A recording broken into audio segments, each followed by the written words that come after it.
नमस्कार। कल हमने पहला चैप्टर जो है संत वाणी, उसमें से कबीरदास जी के जो दोहे थे वो हमने पढ़े।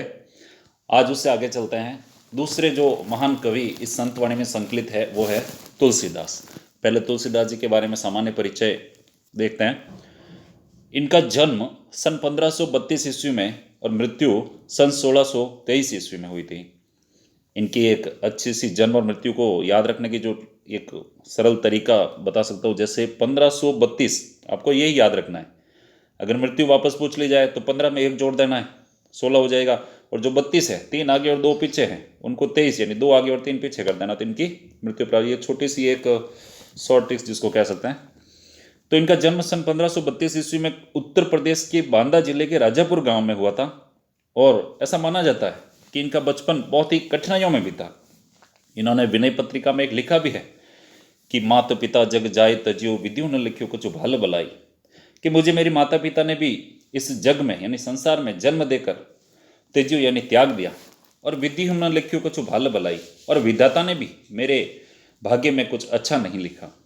ऐसा माना जाता है कि इनका जो जन्म है वो अभुत नक्षत्र में हुआ था, जिसमें यह माना जाता है कि अभुत नक्षत्र में पैदा होने पर उनके माँ बाप पर कोई संकट आ जाता है, तो उनकी माता जिसका नाम हुलसी था और पिता जिसका नाम आत्माराम था, उन्होंने सोचा कि ये अभुत नक्षत्र में पैदा हुए हैं।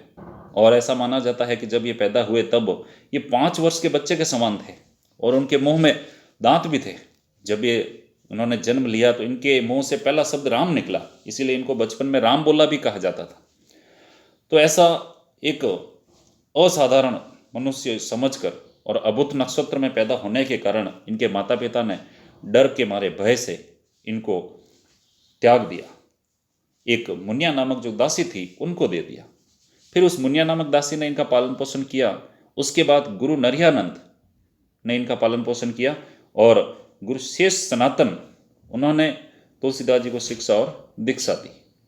माना जाता है कि जब तुलसीदास जी बड़े हुए तब रत्नावली से उनकी शादी हुई। ये रत्नावली से अतिशय प्रेम करते थे। ऐसा माना जाता है कि एक बार रत्नावली अपने पिहर गई तो अतिशय प्रेम के कारण तुलसीदास जी से रहा नहीं गया और ये भी इनके पीछे पीछे चले गए। जब ये रत्नावली के पास गए तो रत्नावली ने इनको धिक्कारा और एक दोहा सुनाया, जिसमें कहा कि अस्थि चर्ममय देह मम तामे ऐसी प्रीति, जो न होती श्री राम ते होती न तव भव भीति। कि अस्थि चर्ममय देह मम, अस्थि यानी हड्डियां, चर्म यानी चमड़ी, मय यानी मेरा, देह मम देह यानी शरीर, कि हड्डियों और चमड़ी से बना यह मेरा शरीर है जिससे तुम इतना प्रेम करते हो। यदि इतना प्रेम तुम श्री राम से करते तो इस संसार से तुम्हारा मोक्ष हो जाता, तुम्हें कोई भय नहीं होता। तुलसीदास जी का उसी समय जो लौकिक प्रेम है वो अलौकिक प्रेम में बदल गया। लौकिक प्रेम का अर्थ होता है किसी जीव का जीव से प्रेम, और अलौकिक प्रेम का अर्थ होता है किसी जीव का या आत्मा का परमात्मा से प्रेम। तो जो रत्नावली के प्रति जो प्रेम था वही प्रेम उनका श्री राम की ओर मुड़ गया। उनके बाद वो अयोध्या लौट आए और अयोध्या लौट आने के बाद उन्होंने सन 1631 में विक्रमी संवत में एक बहुत बड़ा ग्रंथ लिख डाला जिसका नाम था रामचरितमानस। तुलसीदास जी राम भक्त कवि थे। हिंदी साहित्य के भक्ति काल की मैंने आपको बताया था 2 काव्यधाराएं थी, निर्गुण और सगुण। इसमें से ये सगुण काव्यधारा के राम भक्त कवि थे, राम की भक्ति करते थे। तुलसीदास जी ने अवधी तथा ब्रज भाषा में कई ग्रंथों की रचना की है, यानी अवधी और ब्रज दोनों में इन्होंने रचना की है। रामचरितमानस उनकी कीर्ति का आधार ग्रंथ है। अन्य प्रसिद्ध ग्रंथों में इनके विनय पत्रिका है, कवितावली, दोहावली, गीतावली, कृष्ण गीतावली, भरवे रामायण, रामलला नवछो, रामाज्ञ प्रश्न, जानकी मंगल, पार्वती मंगल, ये कई रचनाएं हैं। इनमें से कई तो अवधी भाषा की हैं और कई ब्रज भाषा की है। अगर आपको पूछ लिया जाए कि तुलसीदास जी की 2 अवधी भाषाओं की रचनाओं के नाम लिखिए, तो मैं आपको एक बात बताता हूँ, जिस रचना के नाम में राम शब्द या मंगल शब्द आता है तो वो अवधी भाषा की रचना है। जैसे रामचरितमानस, इसमें राम शब्द आ रहा है तो ये अवधी भाषा की रचना है। जैसे जानकी मंगल, मंगल शब्द आ रहा है तो ये अवधी भाषा की रचना है। जैसे गीतावली, इसमें न राम शब्द है न मंगल शब्द है तो ये ब्रज भाषा की रचना होगी। जिसमें राम और मंगल शब्द आता है वो अवधी भाषा की है, और जिसमें राम और मंगल शब्द नहीं आता है तो वो ब्रज भाषा की रचना है। तुलसी के काव्य में समन्वय की भावना सर्वोपरि है। तुलसीदास जी ने समन्वय किया है, निर्गुण और सगुण का समन्वय किया है। उन्होंने कई धर्मों का समन्वय किया, कई जाति वर्णों का समन्वय किया। उन्होंने अपनी रचनाओं के माध्यम से आदर्श समाज की जो कल्पना प्रस्तुत की है वह कभी अप्रासंगिक नहीं हो सकती। तुलसीदास जी ने एक आदर्श समाज की परिकल्पना की थी। उन्होंने रामचरितमानस में दिखाया था कि एक आदर्श राजा के क्या गुण होने चाहिए, वो उन्होंने राम में दिखाए। एक आदर्श सेवक के क्या गुण होने चाहिए, वो उन्होंने हनुमान में दिखाए। एक आदर्श पत्नी के क्या गुण होने चाहिए, वो उन्होंने सीता में दिखाए। एक आदर्श भाई के क्या गुण होने चाहिए, वो भरत में दिखाए। कुल मिलाकर एक आदर्श की उन्होंने जो है स्थापना की, और वह कभी अप्रासंगिक नहीं हो सकती। अप्रासंगिक अर्थ होता है कभी ऐसा नहीं हो सकता कि उन्होंने जो बताया वो वर्तमान में भी या आने वाले भविष्य काल में भी खरा नहीं उतरेगा। उन्होंने बहुत कई वर्षों पहले जो बातें बताई थी वो आज भी सही और सार्थक प्रतीत होती है। तुलसी का काव्य भारतीय समाज का आदर्श पथ प्रदर्शक है। यानी तुलसी के काव्य में के अनुसार यदि जीवन जिया जाए तो एक आदर्श जीवन की प्रतिष्ठा प्रतिष्ठित हो सकती है। पुस्तक में संग्रहित तुलसी के दोहे मानवता की सीख देते हैं। काम क्रोध आदि दुर्गुणों से दूर रहना चाहिए। मानव जीवन की सार्थकता परमात्मा में है। मनुष्य अच्छी संगत से अच्छा व बुरी संगत से बुरा बन जाता है। सबसे हिलमिल कर चलना चाहिए। वक्त प्रतिकूल हो तो मौन रहना श्रेयस्कर है। बुरे समय में धीरज, धर्म, विवेक, साहित्य, साहस, सत्यव्रत व परमात्मा में भरोसा रखना चाहिए। ये कई बातें तुलसीदास जी ने इन दोहों के माध्यम से समझाई है। ये नीति सम्मत बातें हैं। इनकी मृत्यु है वो 1632 ईस्वी में 1623 ईस्वी में मानी जाती है। और इनकी मृत्यु के संबंध में एक दोहा भी प्रचलित है कि संवत 1680। अब 1680 मैंने आपको बताया था 1623 ईस्वी है, इसमें 57 ऐड करोगे तो 1680 हो जाएंगे और फिर वो संवत हो जाएंगे। तो संवत 1680 अस गंग के तीर, श्रावण शुक्ला सप्तमी तुलसी तजियो शरीर। यानी श्रावण शुक्ल पक्ष की सप्तमी को तुलसीदास जी ने शरीर का त्याग किया था। तुलसीदास जी के ये दोहे आपके सिलेबस में हैं। देखिए आप पहला दोहा, काम क्रोध मद लोभ रत, ग्रह सक्त दुख रूप, ते किमि जानहि रघुपति, मोड परे भवकूप। तुलसीदास जी कहते हैं कि भगवान राम की भक्ति करने में कई बाधक तत्व होते हैं जो भगवान राम की भक्ति करने में बाधा उत्पन्न करते हैं। जैसे काम की भावना जो होती है लोगों में, क्रोध, मद का अर्थ होता है घमंड, अहंकार, दर्प, लोभ, लालच, रत यानी इनमें रत का होता है लीन, यानी जो काम क्रोध घमंड और लोभ लालच में लीन रहता है, रत रहता है। और ग्रहासक्त और ग्रस्त जीवन के प्रति आसक्त रहता है, ग्रस्त जीवन को त्याग नहीं सकता, वह ग्रस्त जीवन में जकड़ा हुआ रहता है। ये सभी दुख रूप है। ये सभी दुख रूप यानी दुख प्रदान करने वाला है। कौन? काम क्रोध घमंड लोभ और ग्रस्त जीवन के प्रति जो आसक्त रहता है वो हमेशा दुखी रहता है। ते किमि जाने रघुपति, यानी ऐसा व्यक्ति जो इन सब में रत रहता है, लीन रहता है, वो किमि यानी कैसे, जाने यानी जानेगा, रघुपति यानी राम को। ऐसा व्यक्ति भगवान राम को कैसे जान सकता है? मूड परे भवकूप, मूड यानी मूर्ख, परे यानी पड़ जाता है, भव यानी संसार, कूप यानी कुआं। ऐसा मूर्ख इस सांसारिक भौतिक जगत रूपी कुएं में पड़कर स्वयं को समाप्त कर देता है, वो भगवान राम को कभी नहीं जान सकता। यानी भगवान राम की भक्ति में ये सभी बाधक तत्व बताए हैं। दूसरा दुआ देखिए, कईबे कह रचना रची, सुनिबे कह किए कान, धरिबे कह चित्त हित सहित परमारथ सुजान।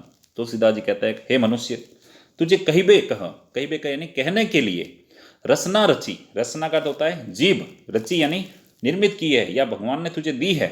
और सुनिबे कह किए कान, और किसी का कहा हुआ, कह यानी कहा हुआ, सुनिबे यानी सुनने के लिए, कान यानी तुझे कान दिए हैं, यानी तुझे कहने के लिए जीभ दी है, और किसी का कहा हुआ सुनने के लिए कान दिए हैं। और धरिबे कह चित्त हित सहित, धरिबे कह, धरिबे यानी धारण करने के लिए, कह यानी कहा हुआ, चित्त यानी मन, हृदय, कि किसी का कहा हुआ तेरे अंदर धारण करने के लिए तुझे हृदय दिया है। लेकिन तुलसीदास जी कहते हैं कि जो कहने के लिए जो जीभ है, सुनने के लिए कान है, धारण करने के लिए जो हृदय है, इन सब को यदि भगवान की प्राप्ति में लगाया जाए, इन सब का प्रयोग किसी के परमार्थ के लिए, परमार्थ यानी दूसरों की भलाई के लिए, परोपकार के लिए अगर इनका प्रयोग किया जाए तो तभी इनका महत्व सार्थक है। यानी अर्थात सुजान यानी सज्जन व्यक्ति जो होते हैं वो इन सब का प्रयोग परमार्थ यानी दूसरों की सेवा के लिए और भगवान की भक्ति के लिए ही प्रयोग करते हैं। अगला दुआ, तुलसी भलो सुसंगते पोच कुसंगति सोई, नाव किन्नरी तीर असी लोह बिलो को लोई। इसमें तुलसीदास जी ने सत्संगति का महत्व प्रतिपादित करते हुए कहा है कि तुलसी यानी तुलसीदास जी कहते हैं भलो यानी अच्छा, सुसंगते, सुसंग यानी सत्संग, अच्छी संगति, पोच यानी बुरा, कुसंगति यानी कुछ संगति, बुरी संगति, सोई यानी से। तुलसीदास जी कहते हैं कि बुरी संगति से अच्छी संगति बहुत अच्छी है। बुरी संगति में रहने से तो अच्छा है हम अच्छी संगति में रहे, क्योंकि जिसके साथ हम रहेंगे, जैसी संगति में हम रहेंगे, लोग हमें वैसा ही महत्व देंगे। उदाहरण देकर समझाया है कि जिस प्रकार नाव, नाव यानी नाव जो पानी में तैरती है ना, नाव। किन्नरी, किन्नरी का अर्थ होता है वीणा, जो वीणा बजाई जाती है वो। तीर, तीर का अर्थ होता है बाण। और असी, असी का अर्थ होता है तलवार। यानी नाव, वीणा, बाण और तलवार। लोह बिलोको लोई, लोह यानी लोहा, बिलोको यानी देखते हैं, लोई यानी लोग।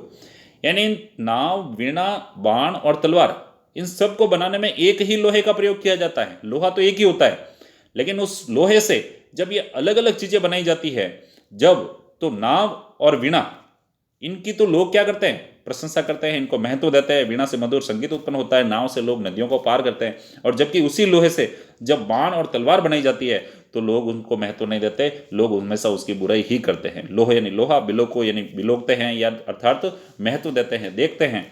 लोहे यानी लोग, अर्थात नाव और वीणा में जो लोहा प्रयोग किया जाता है, लोग उसको अच्छा मानकर उसको महत्व देते हैं। जबकि वही लोहा जब तीर और तलवार में प्रयुक्त किया जाता है तब लोग उनको महत्व नहीं देते हैं। अर्थात हम भी जब सत्संगति में रहते हैं तो लोग हमें महत्व देते हैं, और कुसंगति यानी बुरी संगति में रहने पर समाज के लोग हमें महत्व नहीं देते हैं।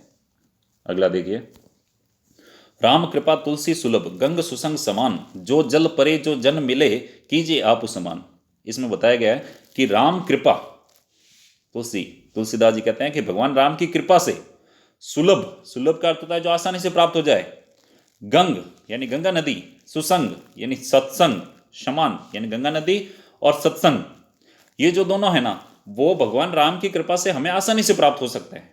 यानी मैं गंगा नदी का स्पर्श और सत्संग का स्पर्श, ये कब प्राप्त होता है, भगवान राम की कृपा से हमें गंगा नदी और सत्संग, ये दोनों आसानी से प्राप्त हो सकते हैं।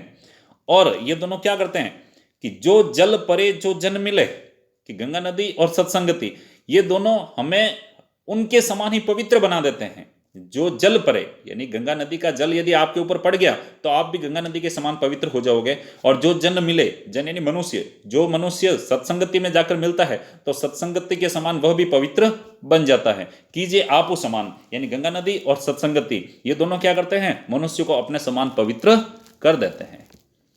अगला, तुलसी या संसार में भांति भांति के लोग, सब सो हिलमिल चालिए नदी नाव संयोग। तुलसीदास जी कहते हैं कि ये जो संसार है वो एक नदी की तरह, जिस प्रकार एक नदी को पार करने के लिए नाव होती है, उस नाव में कई लोग बैठते हैं, और जैसे ही नाव पार होती है लोग वहाँ से निकलकर अपने अपने गंतव्य स्थान पर चले जाते हैं। ठीक उसी प्रकार हमने भी इस संसार में जन्म लिया है और इस संसार में सबसे हिल मिलते हैं और अंत में एक दिन अपने गंतव्य की ओर चल देते हैं। तो तुलसीदास जी कहते हैं कि तुलसी या संसार में, तुलसीदास जी कहते हैं कि इस संसार में भांति भांति के लोग, के अलग अलग विचारों के लोग रहते हैं, सब जो हिल मिल कर चालिए। इसलिए हमें क्या करना है, सबसे हिल मिलकर प्रेम पूर्वक रहकर इस सांसारिक जीवन को जीना चाहिए। क्योंकि नदी नाव संयोग, क्योंकि ये सांसारिक जीवन उसी प्रकार है जिस प्रकार नदी को पार करते समय हम नाव में कई तरह के विचारों के लोग बैठते हैं, लेकिन थोड़ी देर उनके साथ हिल मिल जाते हैं और जैसे ही नदी पार होती है और हम सभी अपने अपने गंतव्य की ओर चल देते हैं। इसीलिए हमें सबके साथ प्रेम भाव से मिलजुल कर रहना चाहिए। अगला है, तुलसी पावस के समय धरी को किलन मौन, अब तो दादुर बोलिए हमें पूछिए कौन। तुलसीदास जी कहते हैं कि पावस के समय, पावस का अर्थ होता है वर्षा ऋतु के समय, धरी यानी धारण कर लिया है, कोकिलन यानी कोयल ने, मौन यानी मौन, चुप, शांत। तुलसीदास जी कहते हैं वर्षा ऋतु के समय कोयल ने मौन धारण कर लिया है, क्योंकि उसको पता है कि अब तो दादुर बोलिए, दादुर यानी मेंढक, कि अब तो वर्षा ऋतु है, अब तो मेंढक बोलेंगे, हमें पूछिए कौन, यानी हमें कौन पूछेगा, हमारी वाणी को कोई महत्व नहीं देगा। क्योंकि कोयल को पता है कि मेरी वाणी का महत्व तो वसंत ऋतु में होता है, इसलिए वर्षा ऋतु में तो मेंढक की वाणी को महत्व दिया जाता है, इसलिए वह मौन धारण कर लेती है। कहने का तात्पर्य है कि हमें हमेशा अवसरानुकूल बोलना चाहिए, जहाँ अवसर हो वहीं बोलना चाहिए, जहाँ अवसर नहीं हो वहाँ बोलने से हमारी वाणी को कोई महत्व नहीं दिया जाता है। इसलिए जहाँ अवसर नहीं हो वहाँ हमें मौन धारण कर लेना चाहिए। अगला है, तुलसी असमय के सखा, धीरज धर्म विवेक, साहित्य साहस सत्य व्रत राम भरोसो है। तुलसीदास जी कहते हैं कि असमय के सखा, असमय यानी विपरीत स्थिति, जब हमारे जो समय है वो बुरा हो जाए हमारे लिए, विपरीत स्थितियों में, कष्ट के समय, दुख के समय, सखा यानी हमारे सच्चे मित्र कौन होते हैं, धीरज यानी धैर्य धारण करना, धर्म यानी अपना धर्म, विवेक यानी बुद्धि, साहित्य यानी अच्छे ग्रंथ, अच्छे साहित्य ग्रंथ, साहस यानी अपना साहस, सत्य व्रत यानी सत्य का व्रत पालन करना, और राम भरोसे एक, और एक ईश्वर पर ही विश्वास करना। यह हमारे विपरीत समय के साथी है। जब हमारे जो है हम दुख का समय होता है, हम दुखी होते हैं, तब यही हमारे सच्चे मित्र होते हैं। कौन? धीरज यानी धैर्य धारण करना, धर्म अपना धर्म, विवेक यानी बुद्धि, साहित्य यानी अच्छे ग्रंथ या साहित्य अच्छे ग्रंथ, साहस सत्य व्रत यानी सत्य के व्रत पर चलना, और राम भरोसे एक, और एक भगवान राम पर विश्वास रखना। ये सभी तत्व जो है वो हमारे विपरीत परिस्थितियों में हमारा साथ देते हैं। तो आज के लिए इतना ही। कल राजेरा सोरठा जो है कृपाराम खिरिया ने जो लिखे हैं वो पूरे हो जाएंगे, अर्थात रिलेशन पूरा हो जाएगा। आपके लिए होमवर्क देखा जाए तो यही है, आप इन सब की एक बार व्याख्या जरूर करें। कोई भी परेशानी हो, समझ में नहीं आए, वीडियो को दोबारा देखें, फिर भी नहीं आए तो कमेंट में ज़रूर बताएं, दोबारा अध्ययन करवा दिया जाएगा।